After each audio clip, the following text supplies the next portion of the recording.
The wind came crawling across the dry plains, dragging dust and silence in its wake. The sun hung low, spilling its last light over the cracked earth where shadows stretched like ghosts. Somewhere beyond the mesas, a coyote called, its cry carrying a mournful tone that felt older than the land itself. The air smelled of smoke and sweat. The kind that comes after a fight that shouldn't have happened but did anyway, down near the old trading post. The people stood in uneasy silence. Dust still hung in the air, swirling around boots, blood, and broken pride. The soldiers had come through just hours ago, their voices sharp and their tempers short. They had wanted answers about stolen horses, missing rifles, and a burned wagon they found near the river crossing. But questions turned into fists, and fists into something far worse. In the middle of it all stood a giant Apache, its broad shoulders marked with scars that told stories older than any book.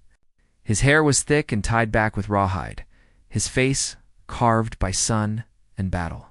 People said his name with a kind of nervous respect, whispering it around campfires as if the night might be listening. He didn't speak much, but when he did, the sound of his voice carried through the desert like thunder. They said he had once been a tracker for the army. Before the treaties broke and the blood started flowing again, they said he had seen too much and lost more than any man should. But tonight, when he came riding into the post, he wasn't the hunter anymore. He was a man on the edge of something dangerous. His horse stumbled to a stop, its flanks wet with sweat. He dismounted slowly, his boots hitting the ground with a dull thud. The people around him watched, unsure if they should move or breathe. The giant looked around, his eyes dark and heavy, until they fell on a group of men standing near the porch of the general store. Their laughter was uneasy. It's the kind that comes when guilt hides behind whiskey and nerves. One of them, a wiry man with a sunburned face, got into the dirt and said, "We didn't mean to kill her." She fought back. The crowd went silent. Even the wind seemed to hold its breath. The Apache didn't move for a long moment. His jaw tightened. His fingers flexed against the handle of his knife. And then he did something no one expected. He laughed. It wasn't the kind of laugh that comes from joy or madness. It was something else, something hollow that made the skin crawl. "They beat my mother. She's dying," he said, his voice low, but sharp enough to cut through the air. Then that strange laugh came again, a sound that didn't belong in that place. "And you think she fought back?" No one answered. The wiry man shifted his weight, eyes darting to the others for support. But none dared to step forward. For years, the people of that small frontier town had lived with fear and misunderstanding. The Apaches had their land taken, their promises broken, and their people hunted like animals. The settlers, in turn, carried their own fears, fires, missing cattle, and the memory of bloodied nights. But in that moment, none of that history mattered. There was only the man standing before them, and the truth burning behind his eyes. The Apache's mother had been one of the few who still believed peace could exist. She had traded goods with the settlers, shared herbs when sickness came, and even sheltered an injured soldier once. But now she lay dying in a hut beyond the ridge, beaten and broken by men who thought their cruelty would go unanswered. The giant took a slow step forward. His shadow stretched long across the dirt, reaching the boots of the men who had wronged him. He looked down at them the way a storm looks at the plain calm for a moment, then ready to break. "I came here to ask who did it," he said quietly. "But I already know." The wiry man swallowed hard, his face pale under the fading sun. "You can't touch us," he said, forcing a shaky grin. "The captain won't stand for it." That made the Apache's grin widen just slightly. Then the captain should stand far away. The people on the porch stepped back.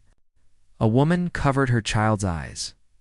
The silence grew thick again, broken only by the distant creak of a hanging sign in the wind. The Apache turned his head, as if listening to something no one else could hear. Then he took his knife and drove it into the post beside him, the blade sinking deep into the wood. "This isn't my justice," he said. "It's hers." He turned and walked toward his horse, leaving the men staring after him. But something in his calm frightened them more than any violence could. It was as if he had already decided what came next, and it was beyond their reach to stop it by the time the sun disappeared behind the hills. The Apache had vanished into the wilderness. The soldiers rode out that night, angry and confused, but none returned with answers. Some said they heard drums in the distance, faint and rhythmic, like a heart beating beneath the ground. Others claimed to have seen fires glowing on the ridges, dancing in the dark. Days passed before anyone saw him again. A scout came riding into town one morning, pale as a ghost. He said he'd found something near the dry river-beaten old blanket, some footprints, and blood that didn't belong to any animal. The townsfolk whispered among themselves, trying to make sense of it all. Some believed the Apache had taken revenge. Others said he had gone mad from grief. But one thing was certain, whatever happened out there in the wild wasn't over. That night, while the town slept, a single horseman appeared at the edge of the settlement. He didn't ride in, just sat there, watching. The moonlight caught the edge of his face, and even from a distance, he knew it was him. He raised his hand once, not in threat, but in warning. Then he turned his horse toward the canyon and disappeared again into the dark. Inside the general store, the wiry man couldn't sleep. The sound of that laugh still echoed in his mind. He kept thinking about the knife stuck in the post and the words that came with it. Every creak outside made him flinch. Every gust of wind made him think of hoofbeats. The next morning, he was gone. No one saw where he went or what became of him. But by the river, he found his hat and a single feather pinned to the dirt. The sheriff said it was the wind, maybe bandits, maybe guilt. But the people knew better. The desert doesn't forget, and neither did the Apache, somewhere beyond the mesas. The giant rode alone, carrying both sorrow and justice in his heart. The sun burned over his shoulders, the land endless and quiet before him. He didn't look back. There was still something left to do, and until it was done, he would not rest. And back in the town, the people waited, holding their breath every time the wind rose, wondering when the laughter would return and what would happen when it did. The days that followed were heavy and strange, as if the air itself carried the weight of something unseen. The little town on the edge of the desert had always lived between peace and fear, but now every sound felt sharper, every silence deeper. The people avoided speaking the Apache's name, though it hung on every tongue like an unspoken truth. They swept their porches, tended their cattle, and went about their work pretending life was normal. But their eyes told another story. The sheriff, a man too old for chasing ghosts, rode out every morning with 2 deputies, scanning the ridges for smoke or signs of movement. He'd known the Apache once, years back, when both were younger and still believed the world could be fair if a man worked hard and kept his word. Back then, the Apache had guided wagon trains through the Badlands, helped the settlers find water when the rivers ran dry, and kept the peace when tensions rose. The sheriff remembered those days clearly, the Apache's calm strength, his quiet sense of honor. That memory didn't fit with the man they now called dangerous. Still, the sheriff had seen enough of the world to know that pain changes a man. Losing family can make the kindest soul turn hard as iron, and the Apache had lost more than most. His mother had been one of the last voices of reason between his people and the settlers. She'd carried medicine herbs in a small woven pouch and had a way of speaking that calmed anger on both sides. When sickness swept through the valley the year before, she'd helped nurse white and native children alike, never asking for payment. Everyone respected her, even those too proud to admit it, but respect, the sheriff knew, didn't always protect you from hate. The story of what happened that night at the trading post changed each time someone told it. Some said a drunken brawl led to tragedy. Others claimed the men had mistaken her for a thief. A few whispered something darker, that it wasn't a mistake at all, that it was revenge for old wounds no one dared talk about. Whatever the truth was, it had ended with the old woman beaten near death and her son returning too late to save her. The sheriff rode out to the SHE camp a few days later. He found it nearly empty, the fires cold and the air thick with grief. Only a few women and children remained, their eyes distant. When he asked where the giant had gone, none answered. One of the elders pointed toward the red hills and said softly, "He follows the trail of those who took her breath." The sheriff didn't know what that meant, but it chilled him all the same. Back in town, the unease deepened. The men who had been part of the fight kept close to each other, whispering plans about leaving for the next settlement before things got worse. But pride kept them from going. They carried rifles now wherever they walked, as if steel could protect them from guilt. One evening, as the sun dipped low and painted the sky in copper and red, the blacksmith's boy came running into town, shouting that he'd seen something near the communal lone figure standing by the riverbed, watching the water. When the sheriff and his deputies rode out, they found nothing but a fire pit still warm and a few tracks in the sand. The prints were deep and steady, made by someone who knew where he was going. The sheriff knelt down, running his hand over the marks. "He's not running," he said quietly. "He's waiting." That night the wind picked up again, carrying with it the smell of rain that never came. Doors were bolted, lamps turned low, and prayers whispered behind thin walls. Somewhere out there in the darkness, the Apache moved with the patience of a hunter and the silence of the desert itself. Meanwhile, in the canyons he found shelter among the rocks. He hadn't slept much since the night his mother was hurt. Her face haunted him every time he closed his eyes, the way she tried to speak but couldn't, the warmth of her hand growing cold. He'd buried her under the mesquite tree where the wind always sang, marking her grave with a circle of white stones. He'd promised her something that night, a promise he hadn't spoken aloud, but carried in his chest like fire. The land around him was quiet, but not empty. Coyotes tracked his movements from a distance, and eagles watched from the cliffs above. The Apache believed in signs, and each one reminded him that the spirits were awake watching. When he found a broken horseshoe near the old creek crossing, he recognized it instantly. It belonged to one of the men who had been at the trading post. He studied it, turning it over in his hands, before tucking it into his saddlebag. He wasn't planning to kill anyone. Not yet, but he was going to make them understand what they had done. Back in town, whispers started to spread again. A wagon was found abandoned near the ridge, its supplies untouched but its horses missing. A trader swore he saw a figure riding through the storm, tall as a tree and silent as death. The people began locking their doors earlier, and even the soldiers at the nearby fort kept a closer watch on their borders. But not everyone feared him. There were still some who remembered the man he once was. An old widow named Ruth had known his mother well. She had traded cloth for herbs and often shared meals with the Apache family in the old days. One night, when the rest of the town was hiding behind shutters, Ruth lit a lantern and placed it in her window. She said it was a sign for forgiveness, for peace. Some called her foolish, others brave. But she only smiled and said the desert doesn't forget kindness either. A few nights later, when she woke before dawn, she found a bundle left by her door. Inside were fresh herbs, rare ones from the canyon valley, tied with a strip of leather. There was no note, but she didn't need one. She knew who had left it. The sheriff heard about it and felt something shift in him.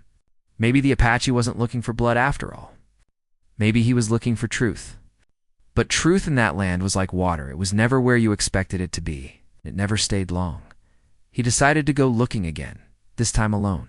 He rode out at sunrise, following the trail that led toward the red cliffs. The journey was long and hot, the kind that tests a man's patience. As he rode, he thought about the past, the promises made and broken between the settlers and the Apache. The treaties that were supposed to bring peace, but only brought more pain. He thought about his own failures, too. Maybe if he'd done more back then, the woman would still be alive. Her son wouldn't have turned into a ghost of vengeance. By the time he reached the canyon, the sun was sinking again. He found signs of camp: a circle of stones, ashes, and a strip of cloth caught on a thorn. Then he saw something that stopped him cold.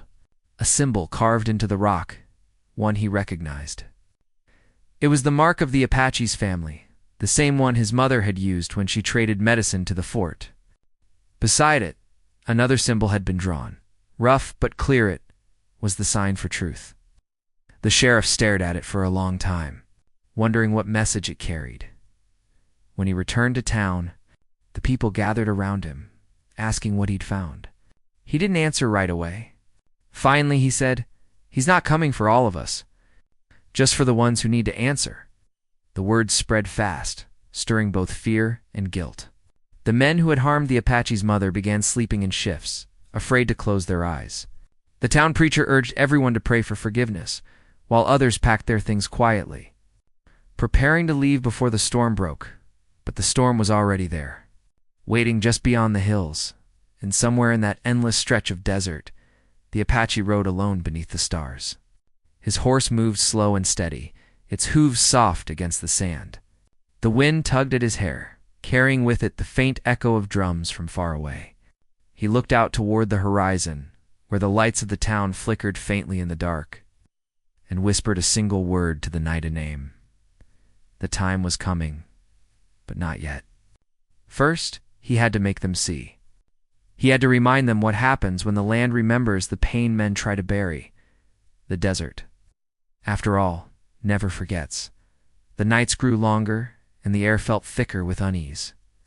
The town lay still at dusk, with only the sound of creaking doors and restless horses breaking the silence. The people moved slower now, eyes scanning the ridges, half expecting to see the giant Apache watching from the dark. The sheriff kept his rounds later each evening, his lantern swinging low, its glow trembling against the wooden walls of shuttered homes. He'd seen fear in men before, but this was different. This was guilt disguised as caution. At the saloon, the men who had started all the trouble gathered each night, drinking harder than before. They laughed too loudly, trying to drown out the weight pressing on their minds. The wiry man who'd once taunted the Apache wasn't there anymore, and no one dared to ask where he'd gone. His empty chair by the corner table stayed untouched, as if waiting for him to return. But every time the door swung open, the laughter would die for a second, and someone's hand would move to their gun. Among them was Clay, the rancher with a sharp temper and an even sharper sense of pride. He had been there that night at the trading post, though he claimed he'd only tried to stop things before they got out of hand. But deep down, he knew better. He remembered his own voice shouting, the push, the confusion, and then the old woman falling. It replayed in his mind every night, her eyes wide, not with anger, but with something that felt like disappointment. Clay had a daughter, young and quiet, who had grown up listening to stories of the Apache and their spirits. Her name was Leela, and she'd often seen the old woman who used to bring herbs to their ranch when her mother was sick. She remembered the kindness, the way that woman smiled as she crushed leaves into medicine, and how she always said, "The land gives what the heart earns." Lila had never told anyone, but since the trouble began, she had been leaving small offerings by the river, a shell, a strip of cloth, a handful of corn. She didn't know if it would help, but she hoped the spirits would see her heart was clean. One night, while Clay slept, she saw something outside her window. A flicker of movement by the trees, a tall shadow near the water's edge. She pressed her face to the glass, breath fogging the pain. The figure didn't move, just stood there, quiet as the night itself. Then it raised a hand slowly, not in threat, but as if in greeting. She felt a strange calm instead of fear. When she blinked, the shadow was gone. The next morning she told her father, but he snapped at her to keep quiet. "Don't talk about him," he said, his voice rough. "Not here, not anywhere." But she saw the tremor in his hands when he said it.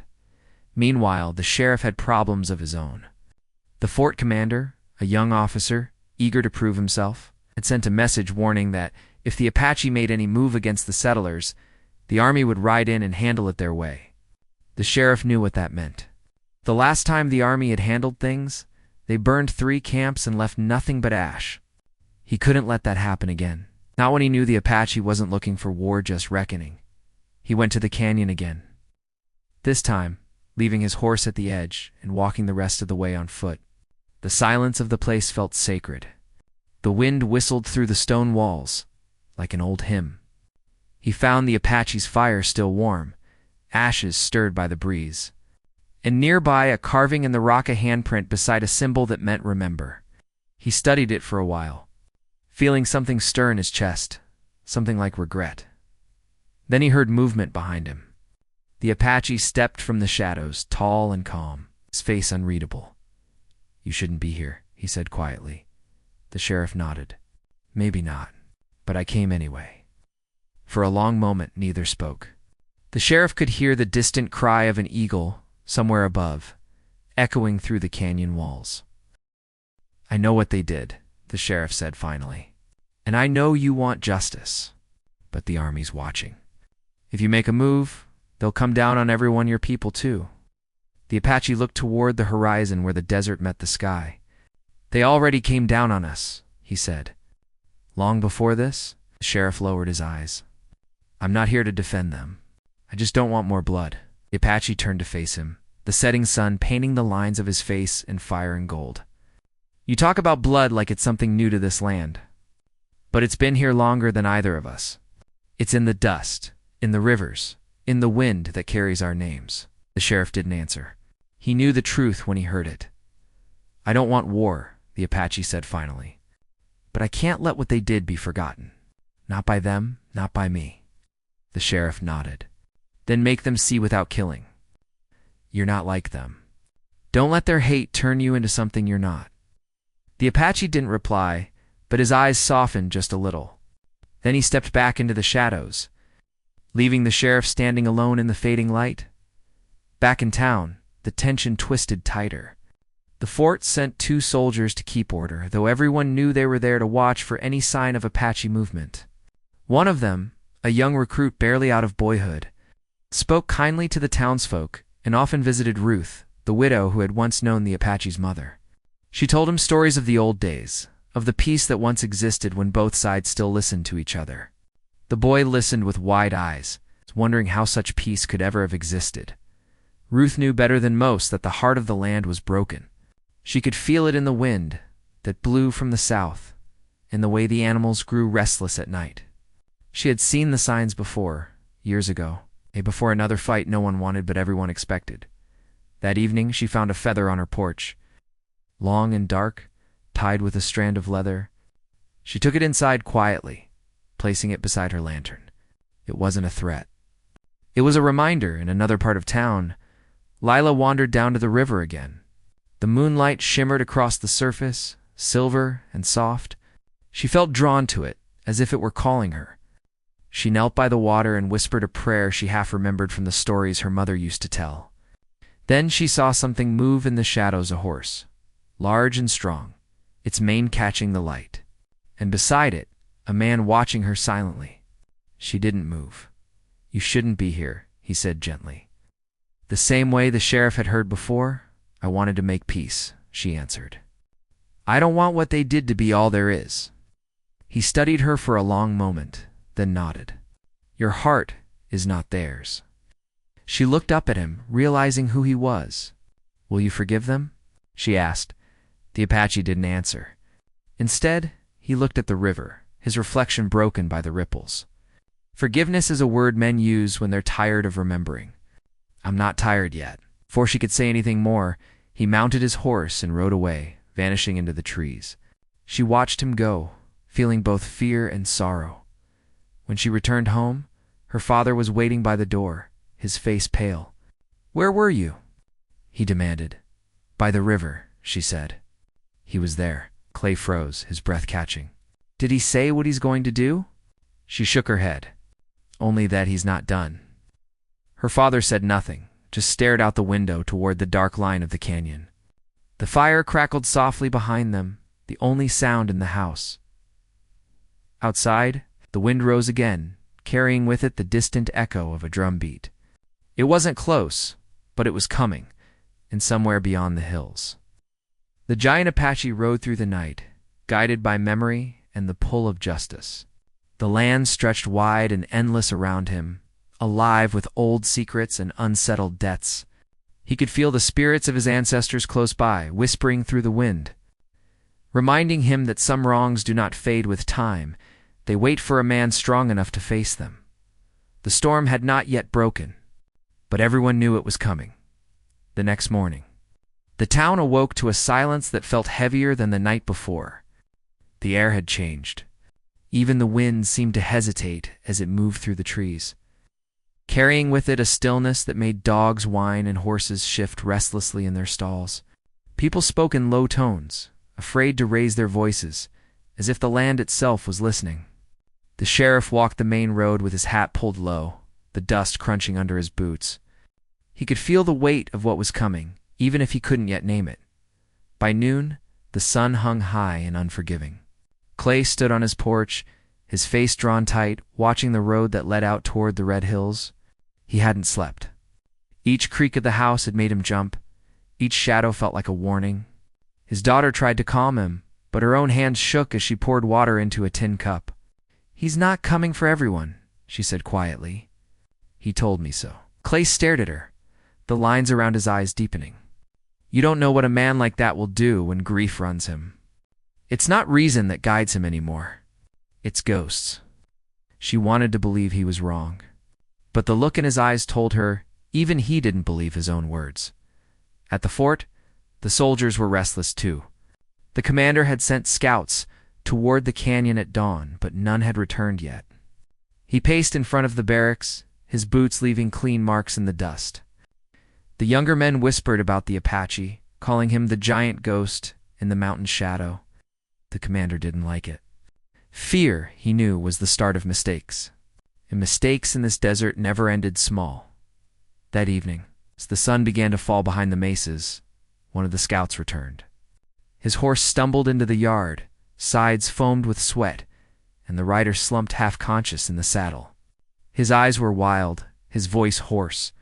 "He's out there," he gasped, "camped near the river, alone." The commander's face hardened. "How far?"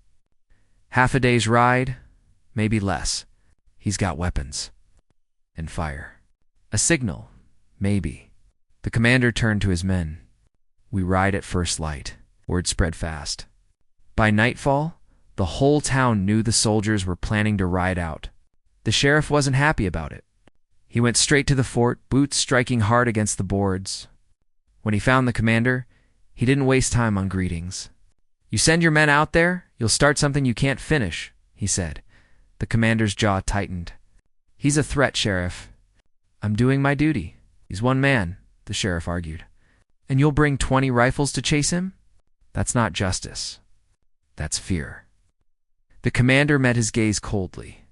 "Fear keeps people alive." The sheriff wanted to say more, but he knew it was no use. The young officer had his orders, and men like him didn't learn lessons until it was too late. He left without another word, though something in his gut told him that by tomorrow the desert would drink more blood. That night the sky turned strange. Clouds gathered without a sound, thick and low, flashing with the faint glow of distant lightning. The air smelled like rain, though none had touched the land in months. In the canyons, the Apache sat by his fire, the flames flickering against the carved walls. He could hear the drums of thunder echoing through the stone, deep and steady like a heartbeat. He wasn't thinking of revenge anymore. Not in the way the settlers feared. What he wanted now was truth, to make them see the pain they'd hidden under lies and silence. His mother's words came back to him, soft and patient. "When a wound is deep, you must open it before it can heal." He finally understood what she had meant. He looked down at the river flowing below his camp, the water dark with the reflection of the storm. Somewhere in that reflection, he saw his own face, and behind it, the faces of those who had come before him, warriors, mothers, children, all watching, all waiting. He stood and began to paint his hands with ash, a mark of memory and promise. The fire cracked beside him, sparks rising into the night like stars escaping the earth. Back in town, Ruth sat by her window, listening to the wind. She had seen the signs again, the shifting clouds, the way the coyotes had gone silent, and the uneasy stillness in the air. She knew the land was holding its breath. She lit a single candle and whispered a prayer for both sides. "Let the truth find its way," she said. In Clay's house, the tension snapped like dry wood. He had packed his rifle and saddlebags, determined to ride out before dawn. His daughter tried to stop him, grabbing his arm. "If you go after him, it'll only make it worse," she pleaded. "I can't hide anymore," he said, his voice breaking. "If I stay, he'll come for me. If I go, maybe I can face him before the soldiers do. And let me come with you." He shook his head. "No, you stay here. If I don't come back, you go to Ruth's place. She'll know what to do." Before she could say another word, he was gone, the door slamming shut behind him. She stood there, trembling, listening to the sound of his horse fading into the distance. As dawn approached, the storm broke. Lightning tore across the horizon, lighting up the red hills and the winding river below. The soldiers moved out, their silhouettes cutting through the rain. The sheriff followed behind, unwilling to let the army handle things alone. The thunder drowned out their voices as they rode. They reached the canyon by midday. The rain had turned the sand into mud, and the river swelled with dark water. The Apache's camp was still there, smoke curling from the fire pit. The commander raised his hand, signaling for the men to spread out. But the sheriff saw something. They didn't let the Apache standing alone on the ridge above, calm, unarmed, his eyes following their every move. "Hold your fire," the sheriff shouted, but the wind carried his voice away. The commander raised his rifle, eyes fixed on the figure. "He's mocking us," he muttered, but the Apache didn't move. He stood like a statue carved from the desert itself, rain washing over him. When he finally spoke, his voice carried through the storm. "You bring guns to chase one man? What do you fear, truth or ghosts?" The commander hesitated, unsure how to answer. The sheriff pushed his horse forward. "Listen to him," he called. "Don't turn this into a war." But before anyone could move, a shot rang out from one of the soldiers' rifles. The bullet struck the rock near the Apache's feet, sparking stone into the air. The Apache didn't flinch, but the silence that followed was sharp enough to cut.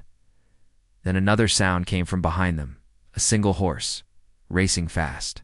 Clay appeared, soaked and desperate, shouting over the storm. "Stop! Stop shooting!" he yelled. His voice cracked, filled with panic and regret. The Apache turned his head slightly, recognition flickering in his eyes. The man who had broken his mother's peace stood before him now, trembling and soaked to the bone. The soldiers raised their guns again, but the sheriff shouted, "Stand down!" The rain poured harder, blurring the line between men and ghosts, between the living and the haunted. Clay dismounted slowly, his rifle forgotten in the mud. He walked forward, hands raised. "I didn't mean for it to happen," he said, voice shaking. "We were drunk, stupid. I tried to stop it. I swear." The Apache stepped down from the ridge, each movement deliberate, silent. The soldiers watched, fingers tight on their triggers. The sheriff's heart pounded. He could feel the moment hanging there, fragile as glass. When the Apache reached the bottom, he stopped a few feet away from Clay. Rain dripped from his hair, tracing lines down his face. His eyes burned not with rage, but with something deeper, something older. "You took her voice," he said quietly. "Now you will hear mine." The thunder rolled again, shaking the ground beneath them. The soldiers shifted nervously, sure if they were witnessing justice or the start of a storm that would never end. Clay dropped to his knees, the weight of his guilt crushing him. The Apache stood over him, the wind whipping his hair, the storm raging behind him. No one spoke. No one dared move. The sheriff looked between them, his breath caught in his throat. He knew that whatever happened next would decide more than just two men's fates. It would decide whether the land found peace or burned all over again. And in that heavy silence, the rain kept falling, washing the blood and dust from the earth, as if the desert itself was waiting to see what kind of story it would have to remember next. The smoke that hung over the valley finally began to fade as dawn broke. The fires that had burned through the night were now only glowing embers scattered across the dry ground. The giant Apache stood among the ashes, his chest rising and falling slowly, his face streaked with soot and exhaustion. Around him lay the remains of a battle that had changed everything. The world felt quieter now, almost hollow, as if the land itself was catching its breath. For a long moment, he didn't move. He only listened to the soft wind carrying the scent of cedar and burnt wood. His eyes were heavy, not with sleep, but with the weight of what he had done. He walked toward the edge of the clearing, where his mother lay beneath a rough blanket. Her breathing was faint but steady. The healers had done what they could through the night. Whispering their old prayers, rubbing her wrists with herbs and wrapping her wounds, the giant Apache knelt beside her, resting a hand over her heart. It beat weakly, but it was there. She had survived, though barely. He remembered her cries when she had been struck, how his fury had risen beyond control, how it had unleashed something ancient inside him. But now, in the quiet aftermath, that anger had turned to sorrow. "Mother," he said softly, his voice almost trembling, "it is over." Her eyes fluttered open. She looked at him, a faint smile trembling on her lips. "Not over, my son. Nothing is ever over. It changes shape, that is all." Her words came out like breath against the morning chill. She was right, and he knew it. Revenge had burned through him, but it had not healed what was broken inside. The people of the camp began to gather, their faces marked with loss but also relief. The settlers had fled during the night, frightened by what they had witnessed: the giant Apache's defiance, his refusal to bow to pain or power. His laughter, echoing through the canyon when they had struck his mother, would be remembered for generations. But now there was no laughter left in him, only silence, and the heavy truth that every victory carries its own price. Old Neada, the elder of the tribe, approached him with slow steps. "You have brought honor to your mother," he said quietly, "but the world will not forget what happened here. They will come again." "I know," the warrior replied. "But when they come, they will not find us weak."